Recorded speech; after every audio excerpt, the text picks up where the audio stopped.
This is Northeast Michigan's best news source. You're waking up to WBKB Early Morning, your first look at news, weather, and sports. This is Early Morning. The H1N1 virus is a top concern this winter, the most concerning it's been since the 2009 pandemic. Plus, the Senior Center is inviting couples of all ages to come renew their vows this afternoon. And there are now more parking options for downtown residents. Good morning and thanks for joining us. I'm Ashley Reed. For our first look at the weather, let's check in with meteorologist Adam Claiborne. Well, good morning to you, Ashley. We have made it to the end of another week. It is 22 degrees and temperature's actually pretty warm, especially from how we started earlier this week when we were below zero or either just above zero. This is feeling a lot better as we are heading out to work. Southeast winds are currently at 8 miles per hour. Satellite and radar, we do have some snow. One little strand of snow starting to push its way in towards the east, and we'll be noticing that the low pressure system just off to our west right here will continue to circulate and bring in more snow throughout the afternoon. And by this evening and tonight, we'll be expecting all this to push out of here, but before then, expect about an inch or two to fall across the region. Our day planner will start off right in around the upper teens, middle 20s to upper 20s for afternoon highs. 27 here in Alpena before that colder air does rush in behind the system, and we'll be seeing lows right around 0 degrees. Thank you, Adam. Well, last year H1N1 was not a big problem. It has been the predominant strain of influenza across the country this year. The H1N1 virus caused a worldwide pandemic in 2009 and has been circulating ever since, proven true after a 27-year-old Alpena man passed away Saturday due to complications of the virus. H1N1, commonly mistaken for being the same thing as swine flu, is a seasonal virus transmitted from human to human. This is a peak time for the epidemic, and Northeast Michigan is reporting widespread activity. We have had reports of deaths from influenza in the state of Michigan and across the country, and like every year, people die from the flu. From year to year, it can vary from season to season, year to year, but we usually hear of several thousand people who die from influenza every year.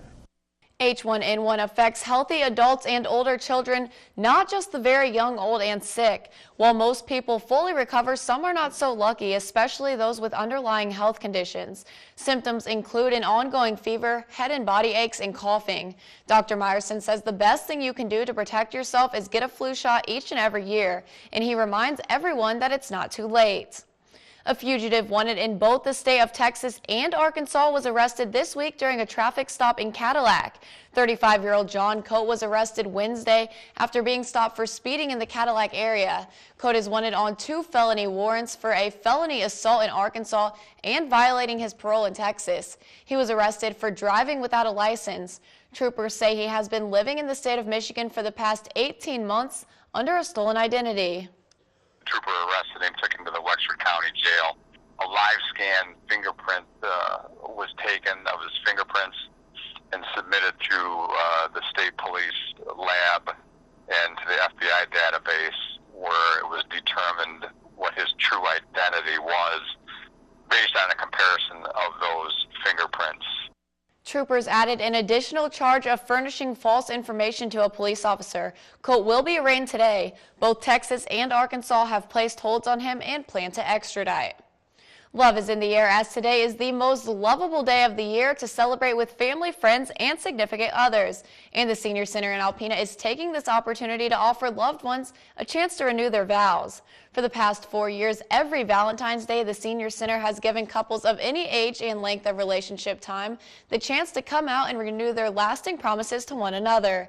Kicking off at 4 p.m., couples are welcome for the ceremony officiated by Reverend Karen Thomas to say their I do's all over again. The event will include toasts to the happy couples and a wedding cake, as this year they hope to actually recreate a wedding-like day for the couples.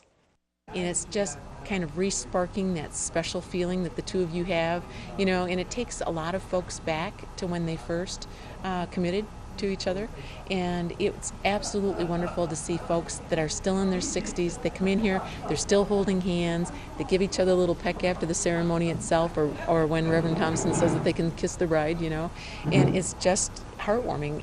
Half the staff stands around, there's tears in their eyes, you know, and they're just love is in the air. What can you say? It's Valentine's Day. For $10 for singles and $18 a couple, you can enjoy a delicious dinner of either Parmesan chicken breast or shrimp Alfredo, followed by the performance from the band Over the Hill. Downtown residents in Alpena will now have 24/7 access to street parking starting this weekend. Approved by City Council last month, residents will no longer have to move their cars by 9 a.m. the next morning, as they have been required to do in the past. One parking space per apartment building will be available for downtown residents. For families who have more than one car, additional parking will be made available behind City Hall. With a growing downtown residential community, the DDA felt it important to allow city residents to really feel at home. I'm just really excited for the residential folks that they now have a space that's theirs. So if they don't have a space or aren't familiar with this, they should contact the property owner. They're who the DDA is working with. There are about 1,600 parking spots downtown to accommodate the needs of business owners, residents, and shoppers' needs. Out of those parking spots, 4 lots have been designated for residential use only. Anyone parked in residential areas will be required to have a permit. Residents who park in the overnight parking spots without a permit will be ticketed. When WBKB Early Morning returns, it's Fitness Friday. I sat down with owner Trina Gray of Bay Athletic Club to talk about 7 different ways to improve your life. Stay tuned.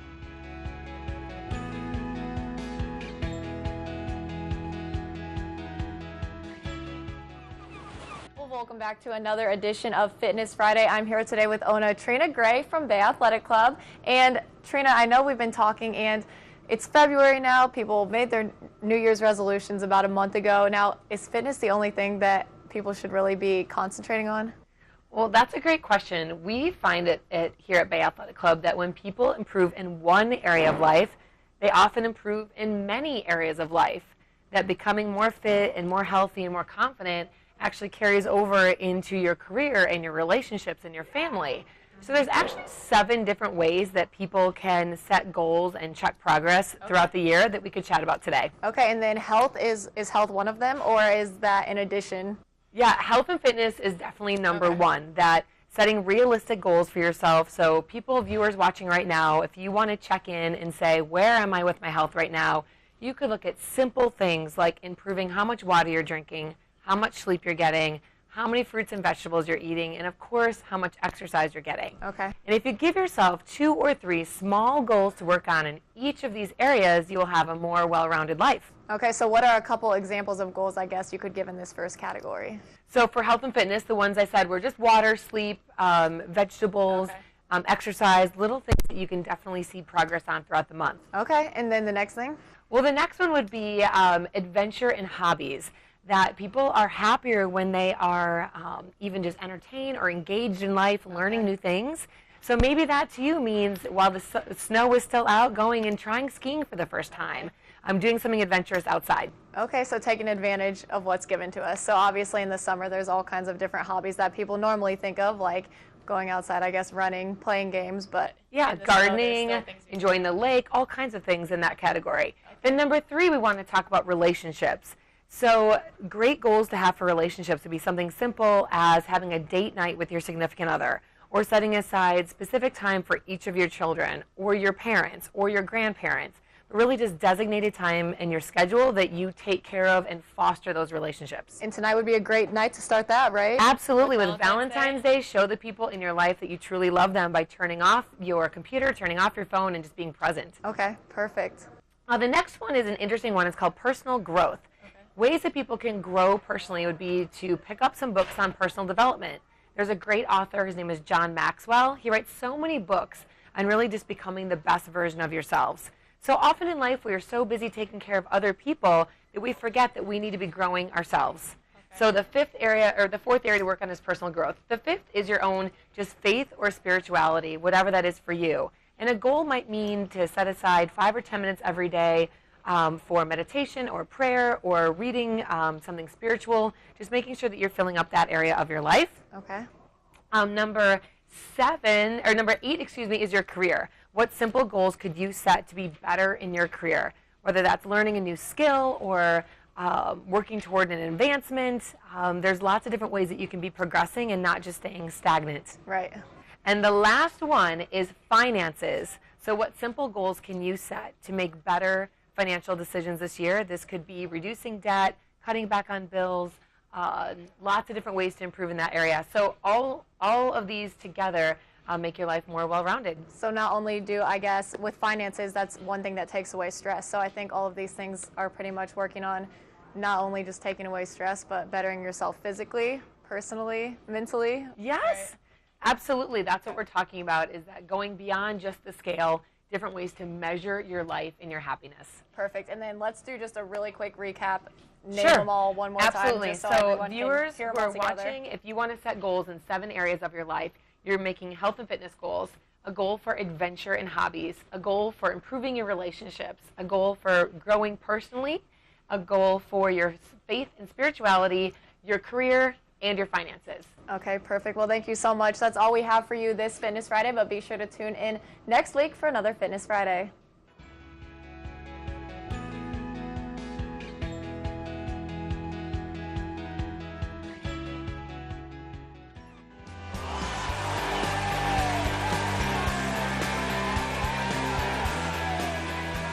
The last time Alpena played Cadillac, the Wildcats won by 13.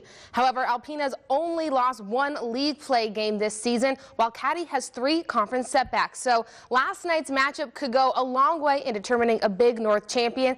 To the high school hardwood, the Alpena boys take a big step towards a Big North title last night with a win at Cadillac. Second quarter, Vikings start off well. Justin Liptak puts Cadillac ahead by 4. He led the Vikes with 18 points. But Alpena goes to run at the end of the half. Brad Sema, athletic play in the lane. He had 17 for the Wildcats, who led by 7 at the break.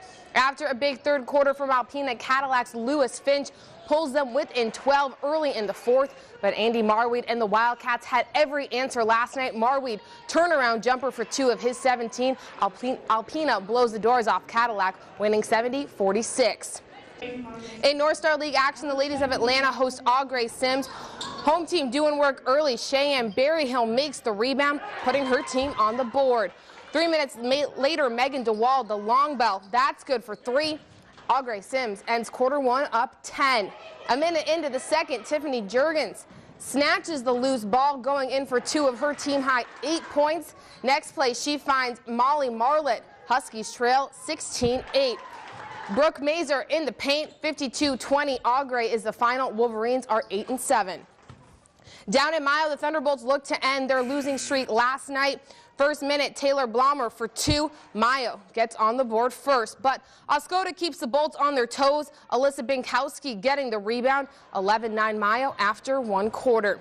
Bolt Shelby Booth continuing Mayo's run in the second, and she knocks a 3 at the end of the half, finishing last night with 16 points. The home team takes this one 63-33. Other girls scores from last night, Karina and Kendra Cole led Alcona in points, beating Hillman 67-46, while down at Whittemore Prescott, Rogers City snapped its losing streak, winning 60-42. In Hale, Fairview won 47-25, while in the Battle of the Best, Posen beat Aranac Eastern 60-42, improving to 18-0. In Ski Valley action, Lexi Shimoniak had 10 points and 8 steals in Joburg's 68-45 win. Onaway also had a good night. Lexi Shimoniak finished with a double-double. The ladies of Tawas hosted John Glenn. Belflori had 23 in a 69-43 loss, while the boys fell on the road 61-41. Switching to the NCAA, number 9 Michigan State welcomes unranked Northwestern. First half, Jershawn Cope draining 3, 17 all after 8 minutes. Slowing this play down, State takes a 3-point lead after Matt Costello's and 1. End of the half, Denzel Valentine. The Trace Spartans end the break up 9. Start of the second, Adrian Payne is back to normal, making 2 of his team high 20 points. Michigan State wins 85-70 down in East Lansing last night. It has been a busy week for soon-to-be college athletes, and yesterday, one of Alpena's own signed a letter of intent to attend and play baseball for the Delta Community College Pioneers. Alpena Wildcats' Tim Atkins was the varsity offensive player of the year for the 2013 season and also received all MHSAA Division I All-District honors. Atkinson led Alpena's varsity squad in home runs and doubles last season while throwing 3 one-hitters and striking out over a batter per inning. The thing that interests me the most is his ability not just to hit, but to hit for power. His ability to make the ball leave the yard. And if it doesn't leave the yard, it's a lot of gap shots. He's just a quality hitter with a good eye. Ever since I've been a young kid, I've always dreamed about playing at the next level, whether it be college or even professionally to some extent. But I've always been very excited to play collegiate baseball, and that's why I'm thrilled to have the opportunity. Yesterday in Sochi, Olympic men's hockey Red Wings Thomas Tatar scored a lone goal for Slovakia in its 7-1 loss to the U.S., while Pavel Datsyuk and the Russians beat Slovenia 5-2. American slopestyle skiers swept the men's podium for the third time in U.S. Winter Olympic history. And after 6 days of competition, the U.S. has 12 medals but is still ranked 5th. That's it for your sports this Friday morning. Ashley, back to you. Thanks, Shannon. Now let's turn it back over to meteorologist Adam Claiborne for a look at what we can expect outside today. Adam? Okay, well, thanks, Ashley. Let's go ahead and just take a look at how things are faring for us with our temperatures. We're actually kind of warm, relatively speaking warm. 22 degrees in Alpena, 19 in Gaylord, sitting at 25 in Tawas City, and up in Rogers City, 22 degrees as well. I'm saying we are relatively warm because earlier this week, well, we saw more of the numbers that were closer to 0 degrees. So things are beginning to warm up, but there is a cool down coming, and it's all off towards the west. You can see right here in Minneapolis, 10 degrees, 7 back into Bismarck. That is associated with our next disturbance that will be bringing us snow showers throughout the day. So we will be watching out for that. As we take a look at our current radar, you can see how the snow showers are beginning to fill in. We can see most of them back here towards Mile and Atlanta, but this is the first small band of snow. We are going to broaden your view and see how things are faring as we look all the way back into the UP and also here into Wisconsin. There will be more snow that will be associated with the actual center of the area of low pressure. That will come in during the afternoon, and we could be expecting right around 1 to 2 inches, maybe even a little more at some of our northern locations. We'll check that out in the snowfall forecast a little bit later in the segment. Winds currently coming from the southeast, 7 miles per hour in Oscoda, 7 also here in Alpena. That will bring some moisture off of Lake Huron, but not going to be that much because most of the lake is frozen over, and current wind chills 13 degrees in Alpena, 19 in Oscoda. Chilly, so make sure you do have that jacket before you head out, but not quite as bad as what we experienced earlier this week. What's ahead for us today? Well, we'll see the snowflakes flying everywhere during the morning, more snow showers during the afternoon, but they will begin to dwindle by the time we head into tonight. Much colder air returns, and we will find our low temperatures around the 0 degree mark. As this area of low pressure will continue to push out of here, we will be noticing more scattered light snow showers throughout the afternoon and the evening before things really start to dry out for us by tonight. How much snow by this evening, though? We'll be expecting 2 to 4 inches in our northern locations in Presque Isle, Montmorency County, but as you go a little farther south and east, maybe only 1 to 3 inches. So make sure you do take it easy as you are out on the roadways. This area of low pressure pushes on towards the northeast. Cooler air will start to filter in right behind that. You can see how the clouds, they start to break apart for us a little bit on Saturday before another disturbance comes in just behind that, and we will be watching out for some more light snow showers. But for today, as we time it out for you, a high of 27 degrees, dropping off to 3 by tonight, and it will be a blast of cold air into our region. Northwest winds at 10 to 15 miles per hour, and our extended outlook will stay in the teens Saturday and Sunday before a warm-up comes in for us next work week. We'll be back in the 30s and maybe even above the freezing mark by Wednesday. All right, thank you, Adam. Well, coming up next on WBKB Early Morning, it's been a messy morning after another round of snow hit the east overnight. CBS's Marley Hall will have the latest. Good morning and welcome back. I'm Ashley Reed. In national news, another round of snow blanketing the eastern snowboard tonight. This after a storm Thursday dumped up to a foot of powder from Virginia to New England. CBS's Marley Hall has the latest from New York. From Baltimore to the Big Apple, more overnight snow is creating another messy morning. Ryan Eiselstein stopped for gas after spending hours on the road. I've seen lots of near misses, quickly going from clear roads to ice and snow. This second wave comes on the heels of the foot of snow that piled up in many areas along the East Coast Thursday. A band of heavy snow overnight, so there'll be lots more to plow out of the way, more to shovel to start the day. And then as we head to the early morning hours, most of that snow is starting to taper off around New York, and this is going to be moving up through New England. More than 1 million homes and businesses lost power during the storm. An estimated 500,000 are still in the dark. Many schools were closed, but not New York City. city. Mayor Bill de Blasio defended the decision in the face of complaints from parents and teachers. So many families have to go to work. The members of these families have to go to work. They do not have a choice, and they need a safe option for their kids. And it will take days for airlines to get everyone where they need to be, as nearly 10,000 flights were grounded over the past few days. Marley Hall for CBS News, New York. Another wave of snow could hit the Northeast tomorrow, but the forecast calls for a big warm-up by the middle of next week. We're going to take one last look at weather now. Adam? Thank you, Ashley. Again, looking at our current conditions, 22 degrees, mostly cloudy. Southeast winds are at 8 miles per hour, and our real field temperature, it is at 14. But hey, we started out in the single digits and even below zero earlier this week, so we can't really complain as we head out this morning to work. Even as we look at our satellite and radar, seeing a small strand of snow starting to push its way in, and we'll see that this will push off towards the east. There is more snow on the way. We will see this more during the afternoon before things lighten up during this evening and by tonight. But maybe right around an inch or two of snow can be expected with this disturbance, but the big story is going to be the cool air that rushes in right behind that. So we'll be expecting that by tonight. But during the afternoon, highs will be in the middle and the upper 20s, 27 for us in Alpena. And then by tonight, that's when that colder air really starts to rush in. 3 degrees for overnight low. Winds will be on the light side around 10, maybe 15 miles per hour, but that will bring wind chills right around -10.